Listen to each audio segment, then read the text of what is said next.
ಜಮೀರ್ ಅಹಮದ್ ಅವರ ಇನ್ನೊಂದು audio viral ಆಗ್ತಾ ಇದ್ದಂತೆ ಅವರ ಸಚಿವ ಸ್ಥಾನ ಕೈ ತಪ್ಪುವಂತ ಭೀತಿಯಲ್ಲಿದ್ದಾರೆ. ಮುಸ್ಲಿಂ ಮುಖಂಡರ ಜೊತೆಗೆ ಜಮೀರ್ ಸಭೆಯನ್ನ ನಡೆಸಿದ್ದಾರೆ ಅಂತ ಹೇಳಲಾಗ್ತಾ ಇದೆ. ಸಚಿವ ಸ್ಥಾನ ಕೈ ತಪ್ಪುವಂತ ಆತಂಕದಲ್ಲಿ ಜಮೀರ್ ಅಹಮದ್ ಖಾನ್ ಅವರು ಇರುವಂತದ್ದು. ಮಾಧ್ಯಮ ಪ್ರಕಟಣೆ ಹೊರಡಿಸಿ ಸೈಲೆಂಟ್ ಆಗಿದ್ದಾರೆ. ಮಾಧ್ಯಮದವರ ಸಂಪರ್ಕಕ್ಕೂ ಸಿಗ್ತಾ ಇಲ್ಲ ಜಮೀರ್ ಅಹಮದ್ ಅವರು. ಇಲ್ಲಿ ದೆಹಲಿಯಲ್ಲಿ ಆಗ್ತಾ ಇರುವಂತ ಬೆಳವಣಿಗೆ ಕುರಿತು ಮಾಹಿತಿಯನ್ನ ಪಡೆದಿದ್ದಾರೆ. ಸಿದ್ದರಾಮಯ್ಯ ಅವರಿಗೆ ಇದರ ಬಗ್ಗೆ ಸ್ಪಷ್ಟನೆಯನ್ನ ಜಮೀರ್ ಅಹಮದ್ ಅವರು ನೀಡಿದ್ದಾರೆ ಅಂತ ಹೇಳಲಾಗ್ತಾ ಇದೆ. ಆದ್ರೆ ಸ್ಥಾನ ಉಳಿಸಿಕೊಳ್ಳೋದಕ್ಕೆ ತೆರೆಮರೆಯ ಹಿಂದೆ ಇವರು ಕಸರತ್ತನ್ನ ಮಾಡ್ತಿದ್ದಾರಾ ಅನ್ನುವಂತ ಪ್ರಶ್ನೆಗಳು ಉದ್ಭವವಾಗಿರುವಂತದ್ದು.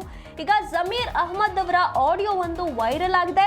ಇದರಲ್ಲಿ ಸ್ವತಃ ಅವರು ಕಾಂಗ್ರೆಸ್ನಲ್ಲೇ ಇದ್ದುಕೊಂಡು ಕಾಂಗ್ರೆಸ್ಗೆ ಮತ ಹಾಕಬೇಡಿ ಅನ್ನುವಂತ ಮಾತುಗಳನ್ನ ದಾವಣಗೆರೆ ಉಪಚುನಾವಣೆ ಸಮಯದಲ್ಲಿ ಮಾತನಾಡಿದ್ರು ಅನ್ನುವಂತ ಒಂದು ವಿಡಿಯೋ ವೈರಲ್ ಆಗಿದೆ, ಒಂದು ಆಡಿಯೋ ವೈರಲ್ ಆಗಿದೆ. ಆ ಆಡಿಯೋದಲ್ಲಿ ಇವರು ಕಾಂಗ್ರೆಸ್ಗೆ ಮತ ಹಾಕಬೇಡಿ, ಅಕಸ್ಮಾತ್ ಏನಾದರೂ ನೀವು ಬೇರೆ ಪಕ್ಷಕ್ಕೆ ಅಂತಂದ್ರೆ ಪಕ್ಷ ಅಭ್ಯರ್ಥಿ ಏನಿರ್ತಾರೆ ಅವರಿಗೇನಾದ್ರೂ ನೀವು ಓಟ್ ಹಾಕಿದ್ರೂ ಪರವಾಗಿಲ್ಲ, ಕಾಂಗ್ರೆಸ್ಗೆ ಮಾತ್ರ ಓಟ್ ಹಾಕಬೇಡಿ ಅನ್ನುವಂಥ ಮಾತುಗಳನ್ನ ಇವರು ಆ ಆಡಿಯೋದಲ್ಲಿ ಹೇಳಿದ್ದಾರೆ.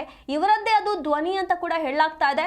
ಹಾಗಾಗಿ ಈ ವಿಚಾರವಾಗಿ ಈಗ ಸಿಎಂ ಅವರಿಗೂ ಕೂಡ ಇವರು ಸ್ಪಷ್ಟನೆಯನ್ನ ನೀಡಿದ್ದಾರೆ. ಇಲ್ಲಿ ಪಕ್ಷೇತರ ಅಭ್ಯರ್ಥಿಗೂ ನೀವು ಓಟ್ ಹಾಕಿದ್ರೂ ಪರವಾಗಿಲ್ಲ, ನಮ್ಮ ಕಾಂಗ್ರೆಸ್ಗೆ ಓಟ್ ಹಾಕಬೇಡಿ ಅನ್ನುವಂಥ ಮಾತುಗಳನ್ನ ಇವರು ಆಡಿದ್ದಾರೆ ಅನ್ನುವಂಥ ಈ ಒಂದು ಆಡಿಯೋ ಏನಿದೆ ಅದು ವೈರಲ್ ಆಗ್ತಾ ಇರುವಂತದ್ದು ಸಾಮಾಜಿಕ ಜಾಲತಾಣದಲ್ಲಿ ಭಾರಿ ವೈರಲ್ ಆಗ್ತಾ ಇದೆ.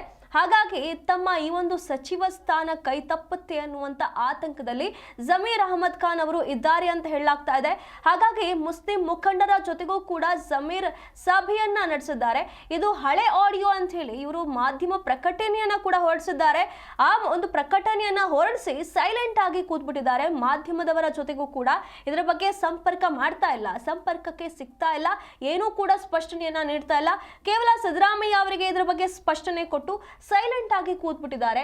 ತೆರೆಮರೆಯ ಹಿಂದೆ ಇವರು ಕಸರತ್ತನ್ನ ಮಾಡ್ತಿದ್ದಾರಾ ಅನ್ನುವಂಥ ಪ್ರಶ್ನೆಗಳು ಉದ್ಭವವಾಗಿರುವಂಥದ್ದು.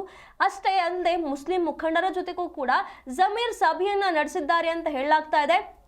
ಇಲ್ಲಿ ಉಪಚುನಾವಣೆಯ ಸಮಯದಲ್ಲಿ ಈ ಒಂದು ಮಾತುಗಳು ಕೇಳಿ ಬಂದಿರುವಂಥದ್ದು, ಆಡಿಯೋ ಆ ಟೈಮಲ್ಲಿ ಮಾತನಾಡಲಾಗಿರುವಂಥದ್ದು ಅಂತ ಹೇಳಿ ಕೆಲವೊಂದಿಷ್ಟು ಜನ ಹೇಳ್ತಾ ಇರುವಂಥದ್ದು. ಆದರೆ ಇಲ್ಲಿ ಜಮೀರ್ ಅವರು ಇಲ್ಲ, ಇದು ಹಳೆ ಆಡಿಯೋ ಅನ್ನುವಂಥ ಮಾತುಗಳನ್ನ ಆಡಿದ್ದಾರೆ. ಇದರ ಬಗ್ಗೆ ಮಾಧ್ಯಮ ಪ್ರಕಟಣೆಯನ್ನ ಕೂಡ ಹೊರಡಿಸಿದ್ದಾರೆ.